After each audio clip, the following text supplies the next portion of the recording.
You're watching South Asian Newsline, and here are the top stories we are tracking for you on Thursday, the 1st of May. US urges India and Pakistan to defuse tensions after Pahalgam attack. PM Modi to skip Victory Day celebrations in Russia on May 9th. And Hindu leader Chinmoy granted bail by Bangladesh court.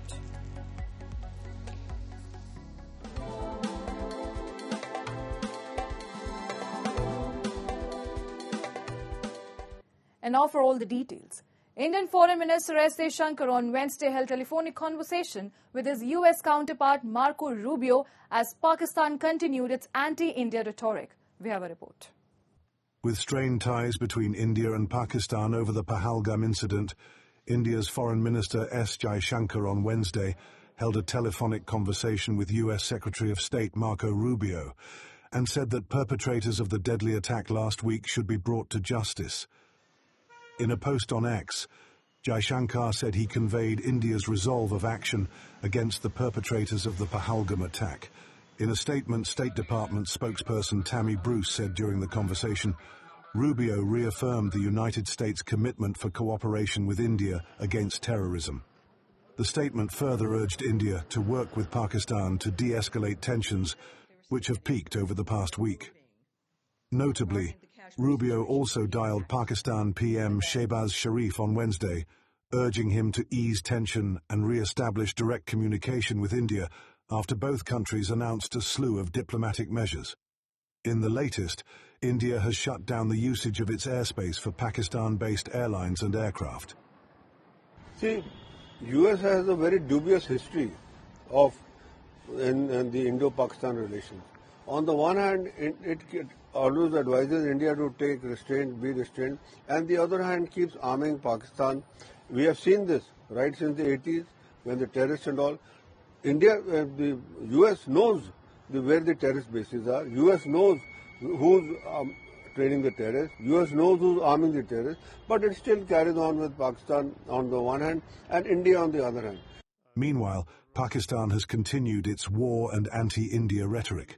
While Pakistan Army continued unprovoked firing for the 7th consecutive night at the international border and the line of control, the country's Foreign Minister Ishaq Dar has said that any escalation by India would be met very strongly. Pakistan had earlier claimed it has credible intelligence India may launch a military operation in next 2-3 days, but unlike 2016 and 2019 when it launched a military offensive, it has yet to make any such move. And amid tensions over the Pahalgam attack, Prime Minister Narendra Modi will not attend Russia's Victory Day celebration scheduled for May 9th in Moscow. Although Russian officials did not specify the reason behind the Prime Minister's decision, reports suggest it was made in light of the prevailing security situation following the Pahalgam terrorist attack. A number of other international leaders, including Chinese President Xi Jinping, are expected to come to Russia for events to mark the 80th anniversary of victory over Nazi Germany in World War II. PM Modi's last visit to Russia was in July 2024, his first in almost 5 years. Before that, he visited Vladivostok in 2019 for an economic conclave. During the 2024 trip, PM Modi engaged in extensive talks with President Putin and invited him to visit India, a request that Kremlin has since accepted. Moving on. The Human Rights Commission of Pakistan launched its flagship annual report on Wednesday, portraying a grim picture of the human rights landscape in the country. The report highlights democratic backsliding, systemic injustice, rising violence, and institutional neglect across multiple fronts.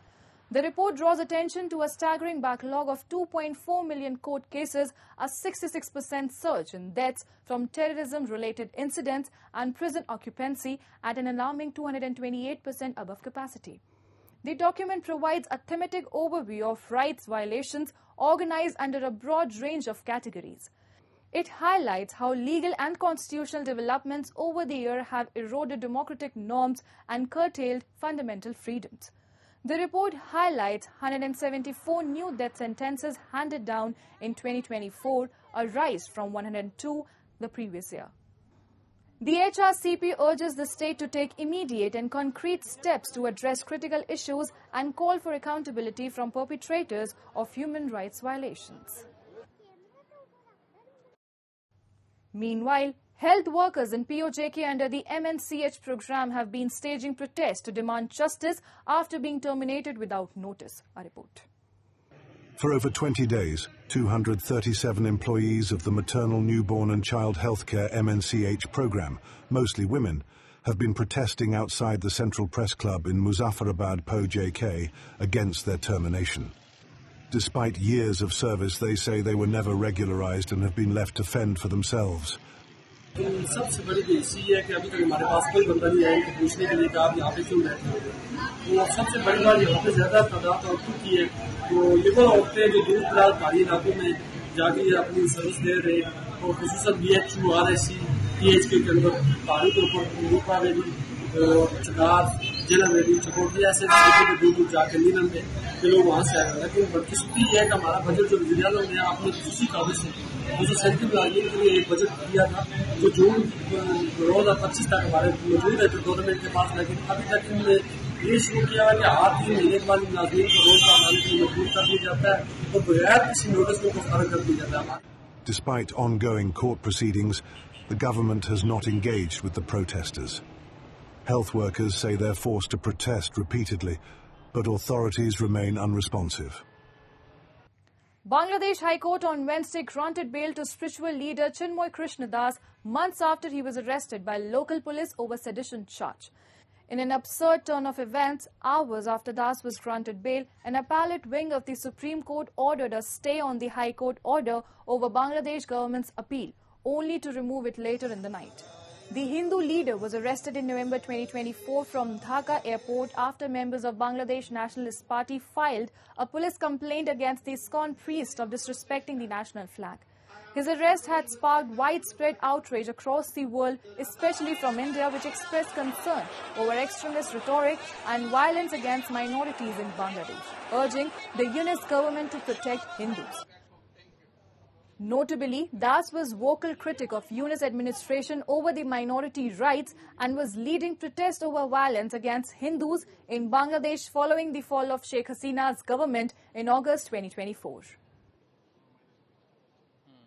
के जो ब्रह्मचारी भी आए थे उन्होंने भी उनके लिए प्रार्थना की और 3 बजे ये खबर मिली कि वो उनको आज बेल मिल गया है, तो ये बहुत ही सुखद खबर है और हम यही आशा करते हैं कि बांग्लादेश में जो हिंदुओं के ऊपर में जो अत्याचार का जो चक्र चल रहा था वो अब थमेगा।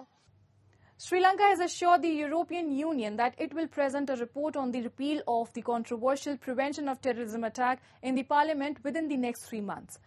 The commitment was conveyed by Foreign Minister Vijitha Herath on Wednesday during a meeting with the visiting EU GSP Plus monitoring mission.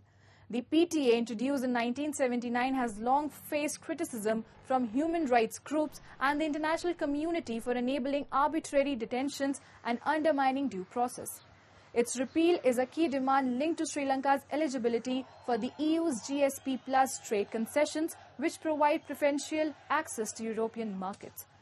The Ministry of Foreign Affairs stated that the EU mission welcomed the government's commitment to a timeline and expressed readiness to provide technical support in drafting the new legislation. Repealing the PTA is seen as a step towards improving Sri Lanka's human rights record and restoring international confidence.